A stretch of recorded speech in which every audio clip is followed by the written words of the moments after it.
7 minutes. Wow. That's ample time, because when you speak about bourgeois democracy, you can resume the topic in 10 seconds. You can just speak about plutocracy, that is the government by the rich, or about oligarchy, that is the government of all the power elites together. That sums it pretty well up, as the Greeks already knew 2,000 years ago. Democracy today only is existing in the Western world as a castrated form of self-determination. Democracy is self-determination to the historical extent possible. You cannot have anarchic ideas about an unlimited freedom or self-determination, because you always act under objective conditions. And these objective conditions condition what is possible. The dream to fly has been here for thousands of years. But until science built the first plane, there was no way to realize that dream. So if we want to have a political cooperation and solidarity between the people, then we have to be realistic and see what is possible today. Now, the good news for us is that we can have a participatory democracy, like its first historical example in class societies, the Greek participatory democracy, but we can have it even better. And we can have it in giant national states with hundreds of millions of citizens. The big argument against a people's democracy by the political philosophers of bourgeois democracy, like Alexis de Tocqueville, was that there was no way that in a giant country like the United States, you could put laws to the test of the popular will. So popular sovereignty had either to be delegated through a system of representatives, parliament, or you have to abandon it and then go back to the monarchy of feudal times. So the bourgeois democracy was a step forward in historical development compared to feudalist state organization. But it was a limited step. And the argument that there were no objective conditions to know what 300 million people would want to do, and China 1.3 billion people today, was a correct one.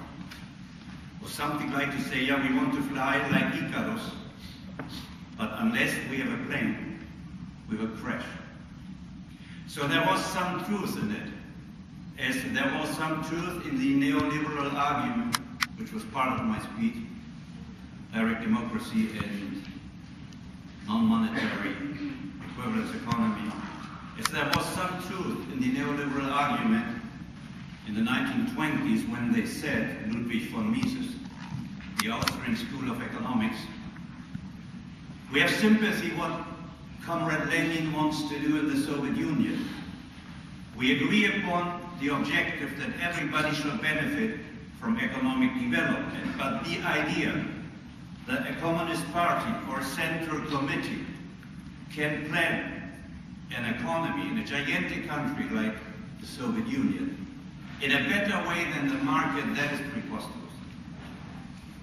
It is the arrogance of the Western mind, of Greek philosophy, that the subject can organize the world in a better way than the institutions that have come out of a long millennium evolutionary process, like the market or the family. There was a basic difference. The argument of the neoliberals was that you could not have a complete information on all the parameters of the modern economy, so it was impossible to plan it in a good, constructive, efficient way. And that, in a way, was true because we didn't have advanced mathematics. We did not have computers. We did not have the internet. So there was a real information problem, as well as in the economic cooperation system. as well as in the democratic cooperation system. And the good news is today that the bourgeoisie helped us to overcome this objective obstacle.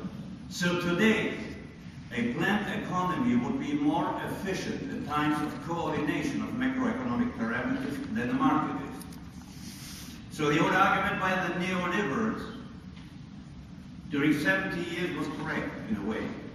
Today it is obsolete. Today it's not the planning, the democratic popular planning that is obsolete. Today it's the market.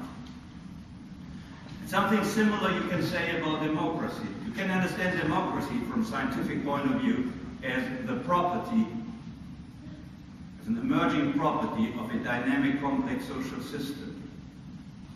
It's a mechanism to adapt to changes within society and in the environment.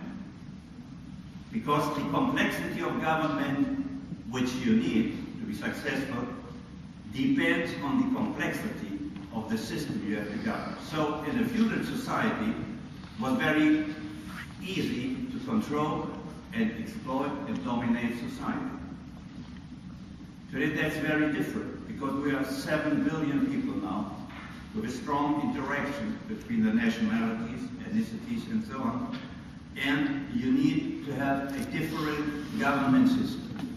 So you need democracy. So when bourgeois democracy appeared in the 18th century, basically in Europe, it was not only a positive, moral, ethical step forward, better than the despotism of feudalism, but it was also a reaction to the more complex market and interaction pattern of nascent capitalist society. So bourgeois democracy was a child of capitalist complexity. And so, as it came into being as a child of capitalism, it will disappear with the disappearance of capitalism. That is the phase we're living in. We are living now in a transitory phase from what Aristotle called the pragmatistic economics. That is, economics as a money machine to make yourself rich as different to political economy. That started 2,800 years ago with the invention of money. This 3,000-year-old evolution of human society is now coming to an end because we are going now into a non-pragmatistic or post-pragmatistic civilization based on equivalence economy and participatory democracy. How many minutes do I have left? 0. Yeah, they give me 10 seconds. So if you spoke in a philosophical English of the 19th century, you would say you have a classical dialectical process. You have the first participatory democracy in Greece, but women are excluded, forced labor is excluded. No right. Participatory, but selective.